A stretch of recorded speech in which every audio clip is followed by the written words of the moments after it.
the whole thing. But anyway, now we are in Lalibella, the bottom two pictures, and we'll talk about that.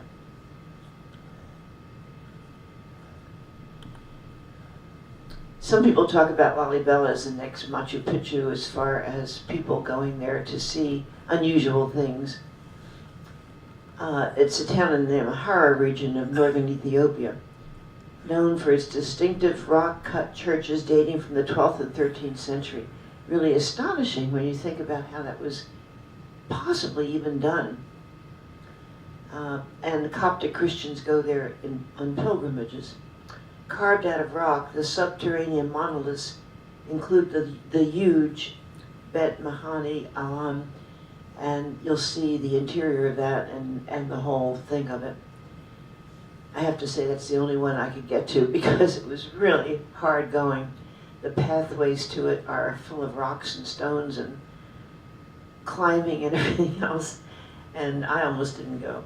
My daughter went to the other ones, and but they're much like this one.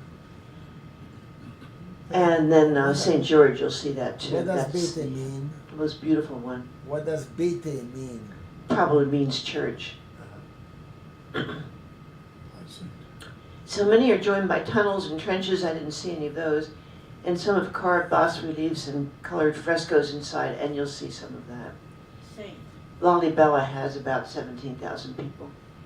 And coming from the south, which was very dry, it was an amazingly green part of the country. Here's a map of the churches that are so famous and the tunnels underneath them. So there's quite a few of them, but the best one is number 6, the one we're going to see. This is the airport. Lalibella is generally spelled with only 3 L's, not 4 L's. So, of course, it's a translation from the Amharic, which you can see above. But that's not the way it's spelled anywhere else, except at the airport. It was so amazing to see how green it was. I guess for them it wasn't amazing, but for us, coming from the Omo Valley and from Addis Ababa, it was beautiful to see. Just pictures of the valley, people living in there, terraced farming, flowers growing. The people live in various states of non-elegance. They're pretty poor there. That's not a typical shack, but one you see fairly often. That's more typical. It's a lot of rock there, as you can see. So the top church is another one of these rock-hewn churches, subterranean, made of rock. And here's a priest at St. Mary's Church. It's a very important job to be a priest at these churches. And in the background you can see some of the art that comes from northern Ethiopia, characterized, I think, by the big eyes, often looking another direction. Here's a dress shop in town.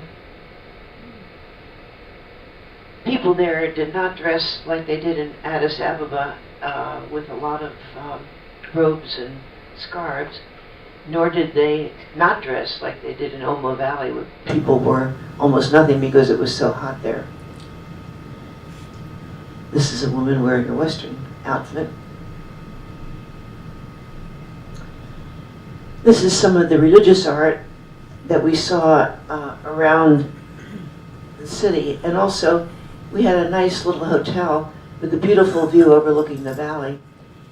And in the dining room was a lot of interesting Ethiopian art. So I think this may have been there.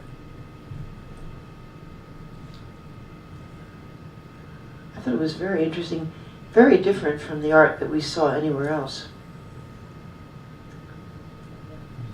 He's actually sitting on my front door. Smoking? Is he smoking? No? They're cooking, I guess.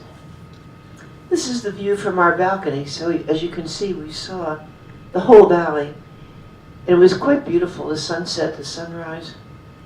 Very nice little place. Birds would come and visit us. This is a very good picture of the valley. People seem very nice and friendly there. So the feast days are when most people come to Lalibella. Unfortunately, that wasn't when we were there. But January 7th is the Orthodox Christmas in the Gregorian calendar. And then there's a number of other festivals which attract lots of people, including tourists. And since 1960, there's been a lot of restoration and conservation efforts by the UNESCO and it's a World Heritage Site, so a lot of the restoration is done by UNESCO. This is the main church that we went to. I have to say, I almost didn't go because it was so hard to climb in and out of it. Believed to be the largest monolithic church in the world that is carved out of rock. And you can see the design on the bottom, quite a modern design considering it's 600 years old.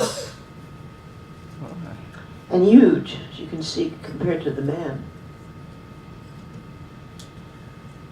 This is, I'm sure, a restored entrance to it. And it's under a roof that UNESCO supplied because, of course, there's a lot of rain there. And they're trying to preserve it as much as they can. Oh, that's great. Here's the roof again. You can see the rock on the bottom is very rough. And even though this part is cleaned up so that there's not a lot of pebbles and stones, it's pretty tough going. We were with a guide, and the guide was very helpful in navigating us. Here's a woman that we saw there. She was so striking. Here she is. That's beautiful. And she's wearing this kind of cloth that we got this in. Addis had to have it to go to the church. Here's the interior, and I don't know, obviously none of the stuff is 600 years old. And a lot of it was added, the paintings and the draperies and the altars and a lot of other things that are down there. Beautiful, I think, beautiful art that is maybe that old. He's the local priest. He's wearing one of these shamas, and he's established a little house there for himself. He's having a shave. Here's a man who was there on his cell phone.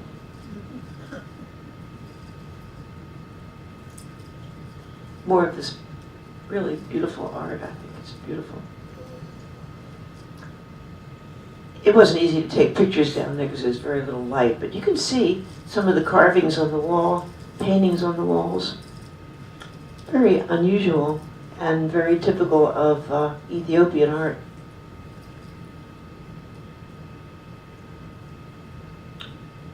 I think a lot of this is contemporary. You can see the big eyes.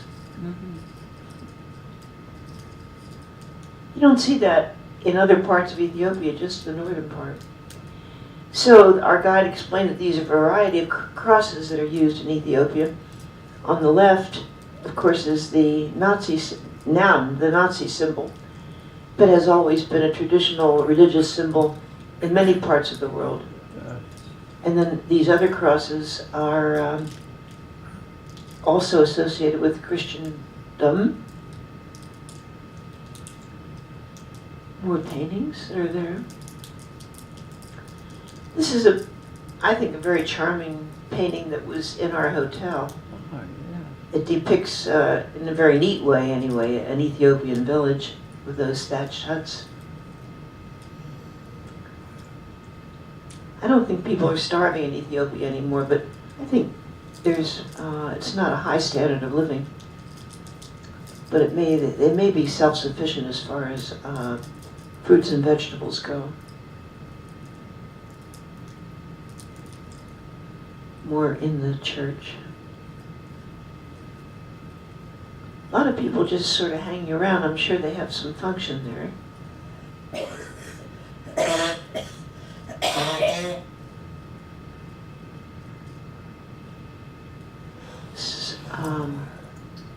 Where is he?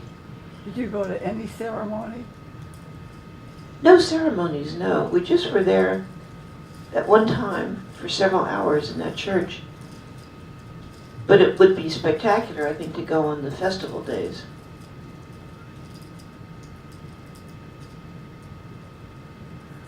These shamas are very big. They've made it very elegant down there. And you can see it's very spacious in this church. Did the rug have been done by them, or did they get it from another country?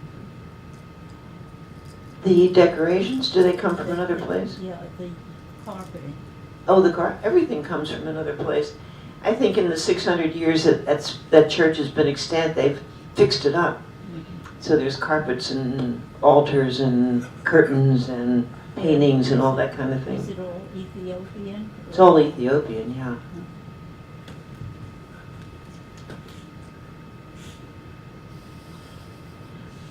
This is the other church that's very spectacular, the Church of St. George, considered to be the most finely executed and best preserved church. This is what it looks like from the outside. But, and that's a very famous cross. Now, do you have to walk down to get into You it? have to walk down, and there it is. Why did they build these places walking down? I know you said Why do they build these subterranean places you have to walk down to get to? I wasn't around 600 years ago, so I don't know. I mean, it's engineering, an engineering masterpiece to do this thing out of like one piece of rock. You have to go down to get to the rock, don't you? You have to go down to get the rock, probably, yeah. I have to say I didn't go down here, but my daughter did. It's a beautiful They church. make it climbing so that you can climb and hold on to things. You really can't hold on to anything. There's nothing to hold on to. It's very difficult climbing. So there are people on top of the church. And so they excavated these drainage canals and trenches to avoid flooding from underground rivers, which is certainly a possibility. It's an amazing piece of engineering what they did. There's my daughter and the guide on top of the church, and I'm watching from a distance.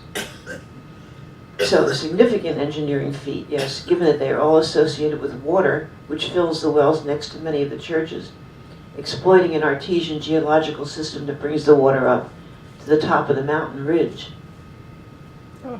But the way they've engineered it, it avoids flooding the churches themselves. There's the excavation where the church is. This is yet another church. Again, the same rock-hewn church, underground. Does the Nazi symbol mean what the Nazis stood for? They are, the crosses are Yeah. crosses. Well, the symbol, the Nazi symbol. The Nazi symbols, you see them all over the world, especially in India. They are always religious symbols. It's the Nazis just adopted them and made them symbols of hatred, but they've always been symbols of religious symbols. Even in American Indians have the same configuration you see in their art. This is yet another version of the cross. So the Lalibella churches take their form, placement, and orientation from both geological features and structures within the complex. While precise dating for the complex and its components has yet to be determined, still working on it, scholars generally agree that it was constructed in 4 or 5 phases, between the 7th and 13th centuries. It's a lot of time. Ethiopian tradition ascribes the whole complex's construction to the reign of King Jebra Mescal Lalibella, who lived between 1181 and 1221. According to the king's hagiography, Lalibella carved the churches over a period of 24 years with the assistance of angels, which probably helped a lot. Here's another church with drums. I think during the festivals there's a lot of music that goes on down here, dancing. I didn't see this, but this is a picture of the priests in one of the processions. Very tempting to go back there during one of these festivals. Here's just regular women. The woman you saw in Western dress was, I think, not typical. These are more typical Ethiopian women. Here's a kid who's painted all these paintings. I think they're wonderful. I bought one. But you can see how typical that is, and it's not the kind of art you see even in Addis Ababa in those churches. But it's very typical of Lalibella and northern Ethiopia. Fun. Maybe he's not a kid, I'm not sure.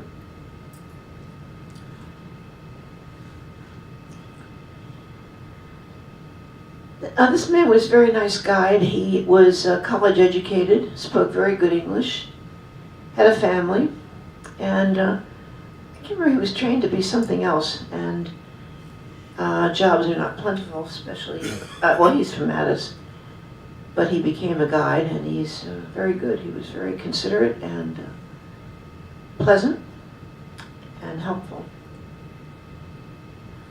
Here's a picture from the village. Villages are not quite as neat as these paintings depict them. Here's a typical woman.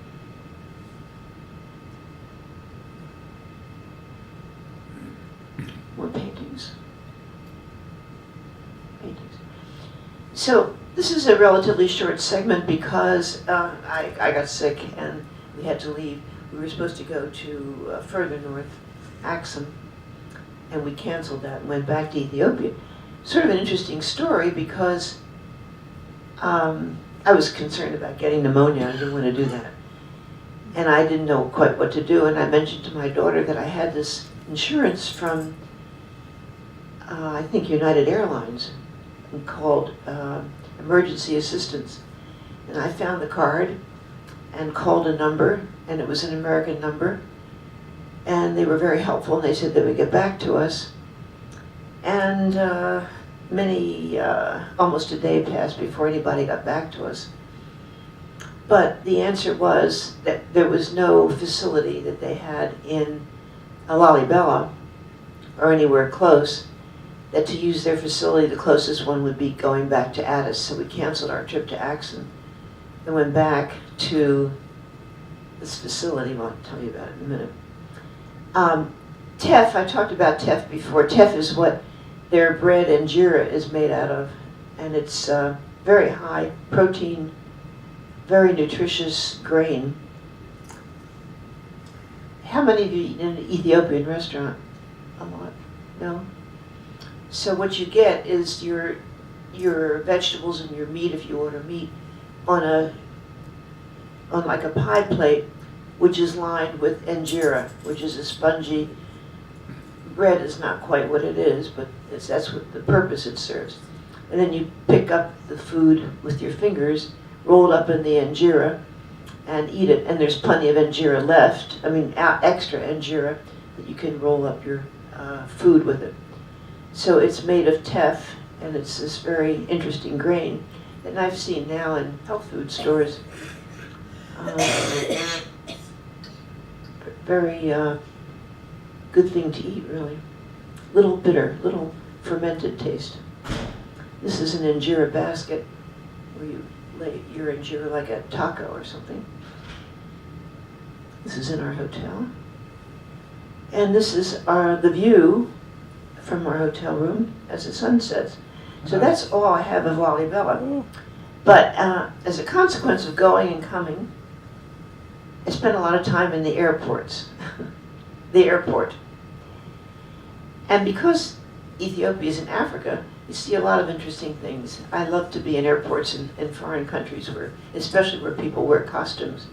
So if you don't mind, I'm going to switch to that slideshow. Oh, these some more pictures. That slideshow, oh, I don't know why there was such a military presence here, but they didn't seem to be doing anything. That's it. Yeah. These carvings are very typical, by the way, of Lalibella. So this slideshow is about the scene in airports. I found it very interesting, and especially because we were there, one of the times we were there was a feast day, festival day. I've spent hours in airports in India, which I think is fascinating to watch people in India, and in South America and in Africa. I just love to sit in airports and watch people. Not that we had any choice, because that's just how long we happened to be there, but yes, so September 11th, by sheer coincidence, is one of their festival days in the Amharic calendar. So one of the times I was there happened to be September 11th, and you'll see. That's my daughter, who I introduced before. Expand the screen. Oh, yeah. And this is a cardboard cutout that she's embraced. You can see again, the Shema is ubiquitous. Men and women both wear it. Were those clothes that she was wearing? Or, I mean, with the fabric? It's this gauzy fabric. Yeah. You'll see a lot of this. When we, But she's wearing fabric then. she's wearing fabric, yeah. Yeah, okay. Well, she's a cardboard cutout. Yeah. Okay, so this is what a lot of the women were wearing on September 11th.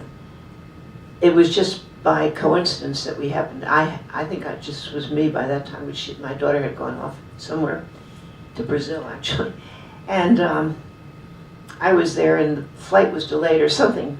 So for some reason, I was there for quite a long time, and saw all these beautiful costumes that the staff was wearing because it was September 11th. I think it's Eid, the ID. And you saw them on the street too. People got these special dresses out of their closets and wore them for this particular day. I got wheeled, I was in a wheelchair because I was so tired and worn out by that time. And so they took pity on me and put me in the first class lounge. That's what this is in the background. Here's another one of these gorgeous dresses. How beautiful she is. So in the first class lounge, there was a lot of food, a little buffet there. Very nice. Another one of these outfits, which, you know, I would never have seen them if it weren't for September 11th. Every airport has a coffee little setup like that. It's different, Ethiopian coffee is very famous and very good.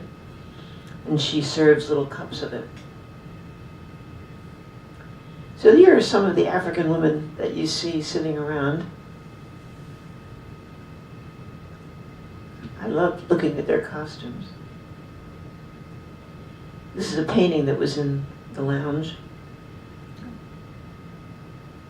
of Ethiopia. It's an Ethiopian market. You can tell from what the women are wearing. I love this picture. So these are from different countries, obviously. This is the lounge. This is on the plane.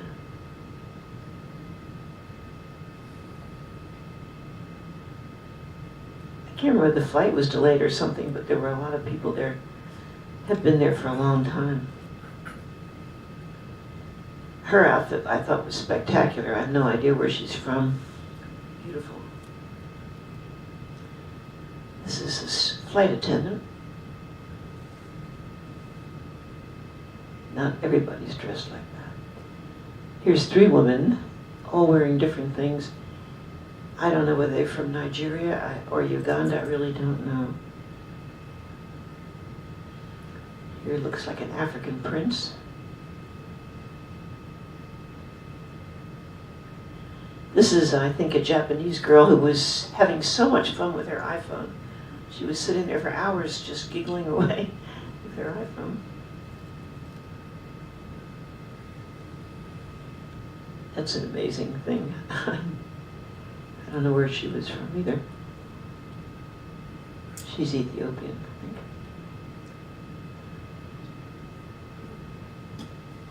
I think. You know, there's 52 different countries in Africa. And of course our president described them all as shitholes, but that's quite an unfair designation. And on this trip I went to Rwanda, Uganda, and South Africa after Ethiopia. And they're very different countries, all very different from each other. The women are very different, the costumes are very different. Some don't have costumes. Africa's a fascinating place. I was very taken with this material that looks very much like it's from Central Asia. I have no idea.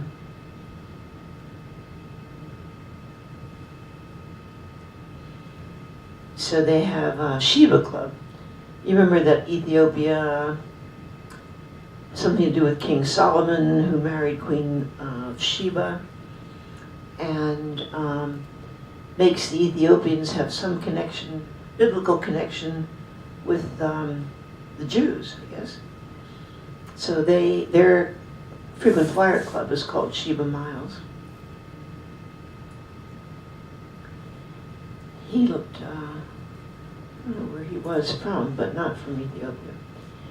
I thought this woman was fascinating, waiting for her luggage. Her heels are about 4 inches high.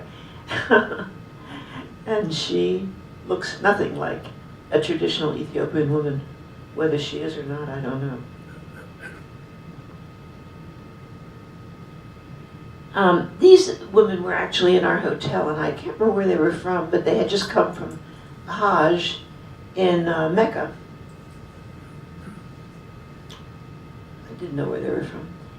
Anyway, they were very interesting. There was maybe about 30 of them, men and women, who had done their pilgrimage as Muslims are required to do. A man from Africa somewhere.